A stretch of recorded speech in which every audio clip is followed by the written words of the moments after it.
In Rio's São Cristóvão district, there exists a huge pavilion designed by architect Sergio Bernardes that brings together all the best offerings from Brazil's northeastern region.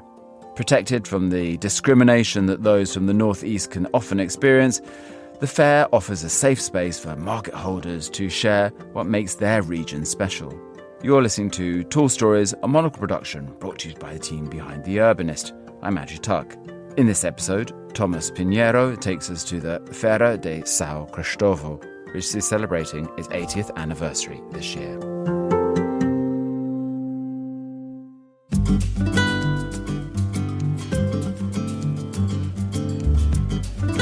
In Rio, there's a place where the gentle rhythms of bossa nova give way to the rustic pulse of forró.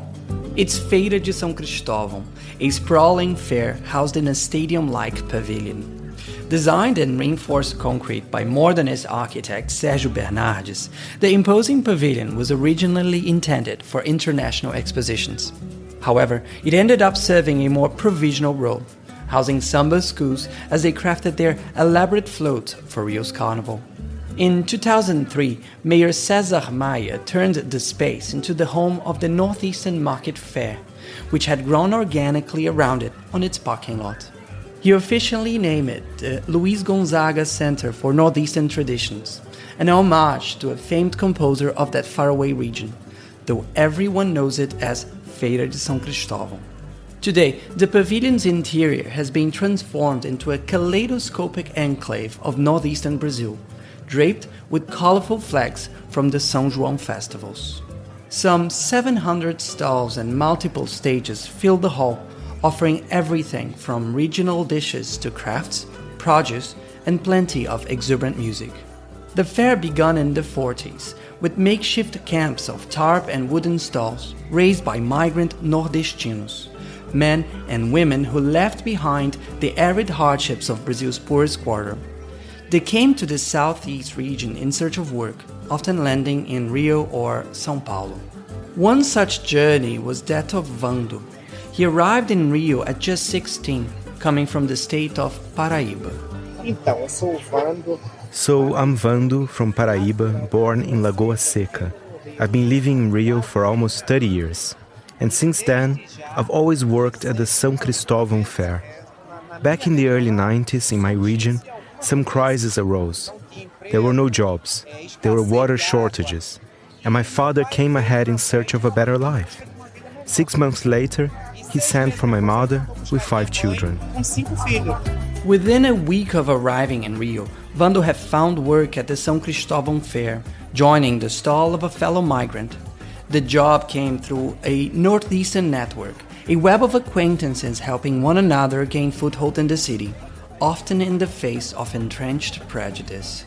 I think that as soon as I arrived in Rio de Janeiro, there was a lot of prejudice against Northeasterners. And back then, the prejudice was so strong that if you wanted to listen to typical Northeastern music, to some forró, or enjoy something that reminded you of your roots, you felt a bit hesitant. That's because the prejudice was a lot more intense than it is today. Vando recalls that residents of the surrounding São Cristóvão neighborhood often complained about the fair's noise and disorder, and that city officials repeatedly threatened its very existence. Of course, they were no match for the resilience of the hot-blooded Nordestinos. But Northeasterners are a resilient people who fight and who endure.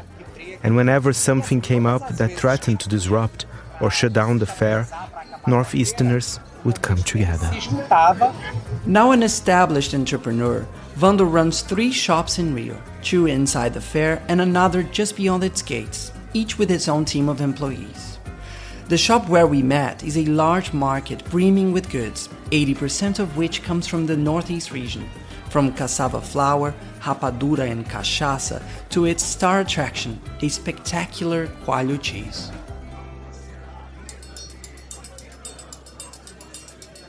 The São Cristóvão Fair is a rare mix, a place where entrepreneurship meets unbridled creativity, steeped in northeastern flair.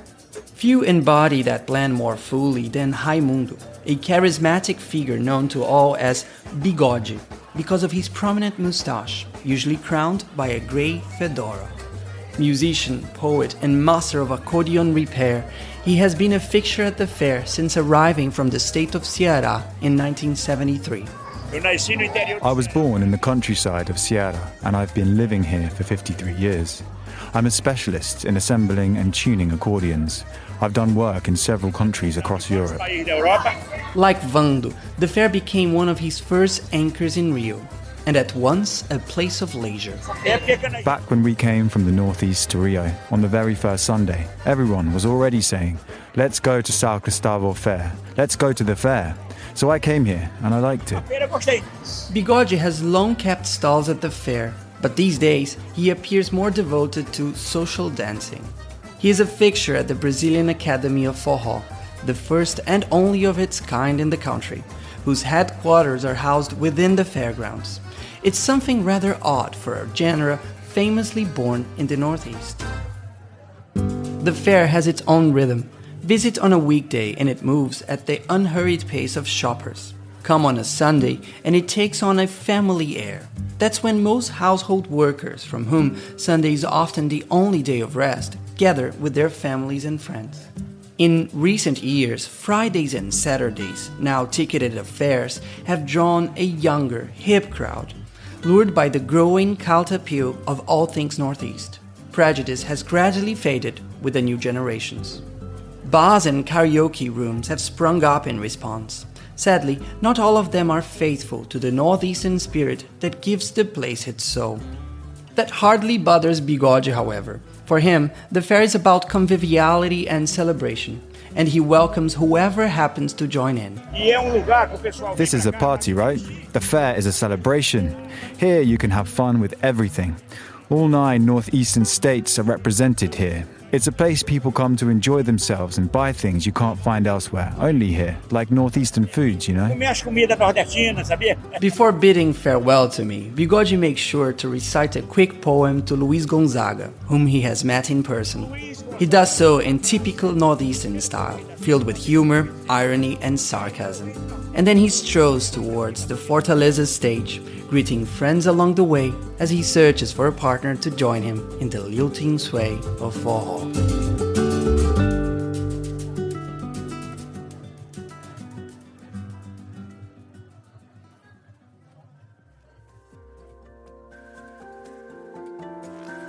Tall Stories is a Monocle production from the team behind The Urbanist. This episode was written by Tomás Pinheiro and produced and edited by David Stevens. Be sure to subscribe to the podcast to receive new episodes every week. I'm Andrew Tuck. Goodbye, and thanks for listening, City Lovers.